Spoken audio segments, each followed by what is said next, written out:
Hi friends, நம்ம விஜய் மல்லி ஸ்டோரியில் வந்து இந்த கதிரேசன் பொறுத்த வரைக்கும் வந்து பச்சோந்தியான குணம் அப்படின்னு சொல்லலாம். ஏன்னா வந்து கதிரேசன் பொறுத்த வரைக்கும் ஸ்டாண்டர்டாக இருக்க மாட்டார். ஏன்னா இப்போ அவருக்கு வந்து தேவை அப்படிங்கிறதுனால தான் மல்லி வீட்டுக்கு வந்திருக்காரு அப்படிங்கிற மாதிரி நிறைய பேர் வந்து நினைக்க ஆரம்பிச்சிருக்காங்க. அதுவும் உண்மைதாங்க. ஏன்னா அவரும் வந்து பார்த்தீங்கன்னா அவருக்கு ஒரு காரியம் ஆகணும் அப்படின்னா காலில் கூட விழுவார் அப்படிங்கிற மாதிரியே சொல்லலாம்.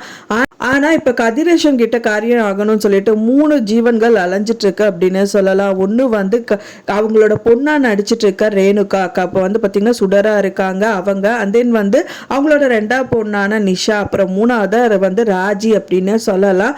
ஸோ பணத்துக்காக அலையிற கூட்டம் அப்படிங்கிறதெல்லாம் 3 பக்கமும் இருக்காங்க. ஆனால் காசெல்லாம் எனக்கு தேவையில்லைங்க, உண்மையான பாசம் மட்டும் போதும் அப்படின்னு சொல்லி இருக்கிறவங்க தான் நம்ம மல்லி அப்படின்னே சொல்லலாம்.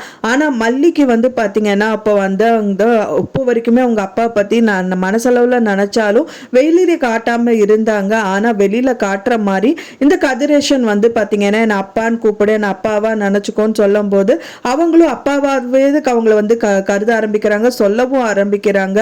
அப்புறம் கடைசியில் என்ன ஆக போகுது அப்படின்னு தான் தெரியல. ஒரு பக்கம் சுடர் வந்து டாக்டர்கிட்ட கூட்டிட்டு போகிறாங்க. அதுவும் வந்து விஜய் கிட்ட சொல்லாமலே அப்படின்னே சொல்லலாம். விஜய்க்கு இந்த விஷயங்கள் எல்லாமே தெரிய வந்துச்சு அப்படின்னா கண்டிப்பா கதிரேசன் கிட்ட சண்டை தான் போடுவாரு. ஏன்னா வந்து அவங்க நார்மலா போயிட்டு ஒரு பிரச்சனை இல்லை, டாக்டர்கிட்ட செக்அப் பண்ணிட்டு வந்துட்டாங்க அப்படின்னா எந்த ப்ராப்ளமும் கிடையாது. ஆனா வந்து சுடர் பொறுத்த வரைக்கும் வந்து பாத்தீங்கன்னா நடிக்க தான் செய்யறாங்க. இப்போ வந்து பாத்தீங்கன்னா அவங்க பொண்ணு மாதிரி தான் நடிக்க செய்யறாங்க. அதனாலேயே வந்து பாத்தீங்கன்னா கண்டிப்பா அங்க போயிட்டு ரகலை தான் பண்ணுவாங்க. எனக்கு எந்த ட்ரீட்மெண்ட்டும் வேணாம், நான் நல்லா தான் இருக்கேன், திரும்பவும் ஏதாவது தூக்கி அடிக்கிறது, யாராவது வந்துட்டு ஏதோ மிரட்டுறது, இந்த மாதிரி விஷயங்கள் தான் வந்து பண்ணுவாங்க.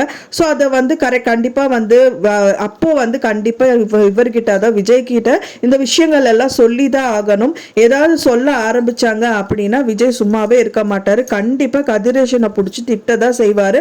மல்லிகிட்டையும் ஒரு வார்த்தை கேட்க தான் செய்வாருன்னு சொல்ல. ஏன்னா மல்லிக்கு தெரியும் இந்த விஷயம் எல்லாமே. மல்லியும் விஜய் தான் சேர்ந்து டிசைட் பண்ணாங்க. இப்போ வந்துட்டு அதனாலேயே வந்துட்டு மல்லிகிட்ட கேட்பாரு. அப்புறம் என்ன நடக்கும், கண்டிப்பாக அடிதடி, ஏங்க இப்படியெல்லாம் பண்ணீங்க, ஸோ இவ்வளோ சொல்லியும் வந்து கேட்காம போயிட்டு அவங்கள காமிச்சிருக்கீங்க, ஸோ இன்னியும் இந்த மாதிரி தப்பு பண்ணிடாதீங்க அப்படின்னு சொல்லதான் செய்வார். ஸோ வெயிட் பண்ணி பார்க்கலாம் ஃப்ரெண்ட்ஸ் என்ன நடக்குது அப்படின்னு சொல்லிட்டு. நீங்கள் என்ன நினைக்கிறீங்க அப்படின்னு சொல்லிட்டு உங்களோட கருத்துக்களை மறக்காமல் எனக்கு கமெண்ட்ல ஷேர் பண்ணுங்கள். நான் சொன்ன இந்த தகவல் உங்களுக்கு பிடிச்சிருந்தா மறக்காமல் லைக் பண்ணுங்கள், ஷேர் பண்ணுங்கள், கமெண்ட் பண்ணுங்கள், சப்ஸ்கிரைப் பண்ணுங்கள். மேலும் இன்னொரு மல்லி சீரியல் அப்டேட்டோட நெக்ஸ்ட் மீட் பண்ணுறேன். தேங்க்ஸ் ஃபார் வாட்சிங் மை டியர் ஃப்ரெண்ட்ஸ். நெக்ஸ்ட் வீடியோவில் பார்க்கலாம்.